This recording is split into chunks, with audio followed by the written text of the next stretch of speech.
तर मित्रांनो, जो एजंट 15 दिवसामध्ये, मी काय बोलतो इकडे लक्ष द्या, 15 दिवसामध्ये जो एजंट 50 प्रपोजल करीन, 15 दिवसामध्ये जो एजंट 50 प्रपोजल करीन, त्याला एक मोठंसं गिफ्ट पण होतं आणि तो नॅशनल लेवलचा भाग होता सगळा. पण मित्रांनो, माझे 50 झालेच नाही.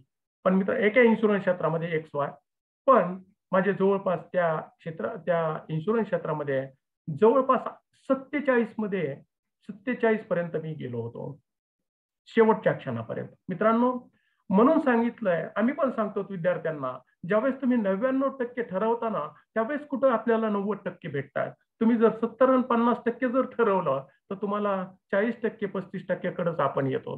तर मित्रांनो, ह्या गोष्टी आहेत. म्हणून त्याला सतर्कता असली पाहिजे, सातत्य आपल्या आतमध्ये असलं पाहिजे. गुजरते हुए मौके, आपके पास जो मौके जाते हैं, गुजरते हुए निकले हैं. मी एक वेळ जिंदगी भर जिंदगी का आपने मजाक उड़ाया तो जिंदगी आपका ऐसा मजाक उड़ाती है. तो इसलिए खुद को पहचानना बहुत जरूरी है दोस्तों. याच्यासाठी मधल्या पॉइंट मध्ये स्वतःची ओळख असा पॉइंट सांगितलेला होता. असो मित्रांनो, गुजरते हुए मौके, दारावर शुभ आणि लाभ. एक गोष्ट सांगतो, दारावर शुभ आणि लाभ हे सोडून द्या, पण भाग्य आणि दुर्भाग्य. भाग्य मित्रांनो दारावर एकदाच येतं, ते फक्त एकदाच कडी वाजवतं. जर कडी उघडली नाही तर दुसऱ्या दारावर निघून जातं. पण दुर्भाग्य, जोपर्यंत आपण कडी उघडत नाही तोपर्यंत दारावर ते कडी वाजवत राहतं, कडी ते ठोठावत राहतं. मित्रांनो, ह्या गोष्टी थोड्या लक्षात घ्या. असो, your habit is your future. आपकी आदत आपका फ्यूचर होती है, हमारी आदत आपका फ्यूचर होती है, हमारा फ्यूचर होती है. या गोष्टी थोडीशी लागा.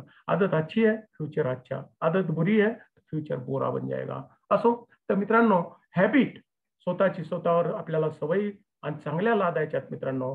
कारण 90% माइंड आपलं लवकर ऍक्सेप्ट करणारी काही गोष्ट आहे, त्याला निगेटिव्हिटी असं म्हणतात. आणि 10% फक्त पॉझिटिव्ह आपलं ऍक्सेप्ट होते. पण ज्यावेळेस पॉझिटिव्ह 10% आहे आणि 90% निगेटिव्ह आहे. पण इथे एक एक्झाम्पल बघा सायन्स मधलं. एखादा काचाचा ग्लास आहे, गढूळ पाण्याचा ग्लास आहे, हे निगेटिव्हिटी. मित्रांनो, हे निगेटिव्हिटी जर बाहेर काढायची असेल, गढूळ पाण्याचा ग्लास ही निगेटिव्हिटी जर बाहेर काढायची असेल, तर तुम्हाला कमीत कमी 15 ते 20 ग्लास स्वच्छ पाण्याचे या ग्लासमध्ये टाकावं लागतील. त्यावेळेस ते कुठंतरी थोडंसं स्वच्छ दिसायला लागेल.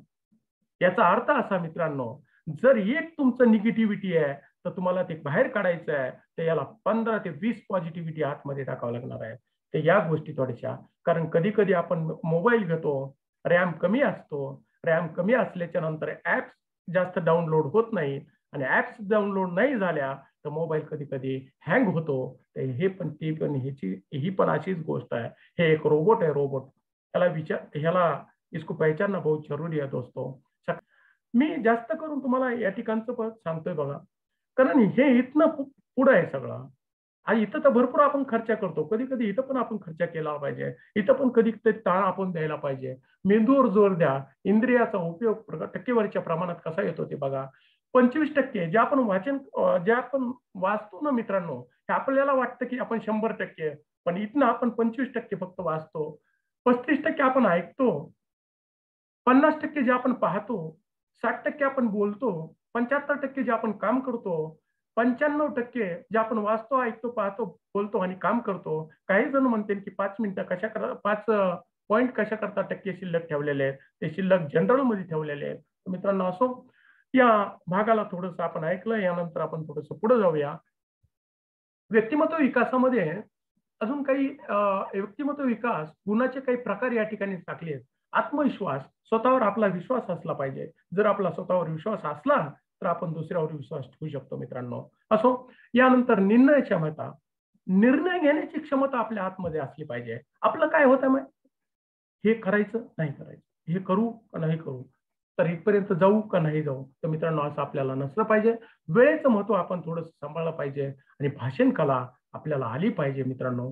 भाषण कला हे सगळ्यात मोठा फॅक्टर आहे जीवनामध्ये. जर मित्रांनो यशस्वी कुठल्याही क्षेत्रामध्ये आपल्याला